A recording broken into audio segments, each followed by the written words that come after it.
കാസർഗോഡ് കണ്ണൂർ ജില്ലയിലെ തന്നെ ഏറ്റവും വലിയ പെട്രോൾ പമ്പ് നിങ്ങൾ കണ്ടിട്ടുണ്ടോ? ഇത് ഉദ്ഘാടനം ചെയ്യാൻ ആരാ വരുന്നേന്നറിയോ? നമ്മുടെ കേന്ദ്ര പെട്രോളിയം സഹമന്ത്രി സുരേഷ് ഗോപിയാണ് നമ്മുടെ ഈ പടന്നയിലേക്ക് എത്താൻ പോണത് കേട്ടോ. അപ്പോ ഈ പെട്രോൾ പമ്പിന്റെ സ്പെഷ്യാലിറ്റീസ് അറിയണ്ടേ? 24 hours പ്രവർത്തിക്കും. ഈ കാണുന്ന ഫ്യൂവൽസ് എല്ലാം ഇവിടെ അവൈലബിൾ ആണ്.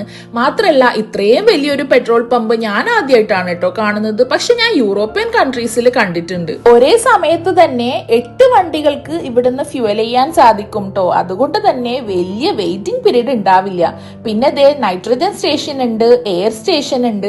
കാസർഗോഡ് കണ്ണൂർ ജില്ലയിലെ തന്നെ ഏറ്റവും വലിയ EV ചാർജിംഗ് സ്റ്റേഷൻ ആണ് കേട്ടോ ഇത്. 4 വണ്ടികൾക്ക് ഒരേ സമയം ചാർജ് ചെയ്യാൻ പറ്റും. ഇനി ആ സേവി ഷോപ്പർ, അതിന്റെ അകത്ത് ആരാ? നമ്മുടെ സ്വന്തം നെസ്കഫേ. നിങ്ങൾക്ക് അറിയോ, മംഗലാപുരത്ത് കഴിഞ്ഞാൽ പിന്നെ എറണാകുളത്ത് മാത്രമേ നമുക്ക് ഈ നെസ്കഫേയെ കാണാൻ പറ്റുള്ളൂ. പക്ഷെ ഇപ്പൊ നമ്മുടെ പടന്ന ഗണേഷ് മുക്കിൽ എത്തിയിട്ടുണ്ടേ. ഈ സേവി ഷോപ്പറിന്റെ അകത്തുണ്ടല്ലോ 4 വെൻഡിങ് മെഷീൻസ് ഉണ്ട്. അതില് നമുക്ക് ആരുടെയും സഹായം ഇല്ലാതെ സ്ക്രീനില് നമുക്ക് വേണ്ടത് സെലക്ട് ചെയ്യാം, അതിനുശേഷം പേ ചെയ്യാം, കയ്യിലെടുക്കാം. ഇനി നമുക്ക് നെസ്കഫേ വിശദമായി കാണാല്ലേ. 24 hours ആണ്. ഏത് പാതിരായ്ക്ക് വന്നാലും ഈ സ്ക്രീനിൽ കാണുന്നതെല്ലാം നമുക്ക് ഇവിടുന്ന് കിട്ടും ട്ടോ. അപ്പൊ അവിടുന്ന് വാങ്ങുക. ഇവിടെ ഒരു 6 പേർക്ക് ഇരിക്കാവുന്ന ഒരു സീറ്റിംഗ് അറേഞ്ച്മെന്റ് ഉണ്ട്. ഇവിടെ ഇരിക്കാം, അടിപൊളിയായിട്ട് അങ്ങോട്ട് കഴിക്കുക. ഇതൊന്നും കൂടാതെ 24 hours പ്രവർത്തിക്കുന്ന ATM മെഷീൻസ് ഉണ്ട്. നല്ല പ്യുവർ വാട്ടർ സപ്ലൈ ഉണ്ട്. നല്ല നീറ്റ് ആൻഡ് ക്ലീൻ ആയിട്ടുള്ള വാഷ്റൂം ഫെസിലിറ്റീസും ഇവിടെ അവൈലബിൾ ആണ്. ഇനി ATM എനർജീസിന്റെ ഓഫീസ് ബിൽഡിംഗ് നമുക്കൊന്ന് കണ്ടാലോ?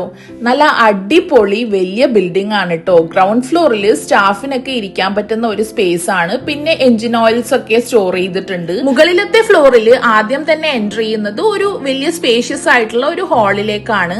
അവിടുന്ന് നെക്സ്റ്റ് എൻട്രി ചെയ്യുന്നത് ഇതിന്റെ ഓണേഴ്സിന്റെ ഓഫീസ് റൂമിലാണ് കേട്ടോ. നല്ല അത്യാവശ്യം സ്പേഷ്യസ് ആയിട്ടുള്ള ഓഫീസ് റൂമാണ്. ഇനി നമുക്ക് ഓണേഴ്സിനെ പരിചയപ്പെടാം. ഇദ്ദേഹമാണ് ഈ പ്രോപ്പർട്ടിയുടെ ഒരു ഓണർ, എന്റെ സ്വന്തം വാപ്പയാണ്. ഇനി അടുത്ത ഓണറിനെ നമുക്ക് പരിചയപ്പെടാം. ഇദ്ദേഹമാണ് അടുത്ത ഓണർ. ഇതാണ് എന്റെ സ്വന്തം ബ്രദർ. അപ്പോ ചുരുക്കി പറഞ്ഞ ഇത് നമ്മുടെ സ്വന്തം പ്രോപ്പർട്ടി ആണ് കേട്ടോ. ATM എനർജീസ് പടന്ന ഗണേഷ് മുക്കിലാണ്. 25th ജൂലൈ ആണ് ഇതിന്റെ ഇനോഗ്രേഷൻ. അധിക ദൂരമൊന്നും ഇല്ല കേട്ടോ 25th ആവാൻ. നാളെ തന്നെയാണ്. അതുകൊണ്ട് തന്നെ നമ്മൾ എല്ലാവരും അവസാന നിമിഷ തിരക്കിട്ട ജോലിയിലാണ് ഇപ്പോ ഉള്ളത്. അപ്പോ അത്രയൊക്കെയാണ് കേട്ടോ ATM എനർജീസ് എന്ന പടന്നയിലെ പുതിയ പെട്രോൾ സ്റ്റേഷന്റെ വിശേഷങ്ങൾ. എന്നാ പിന്നെ ആരും മറക്കണ്ട കേട്ടോ, നാളെയാണ് ജൂലൈ 25th ATM എനർജീസിൽ എല്ലാരും വരണേ.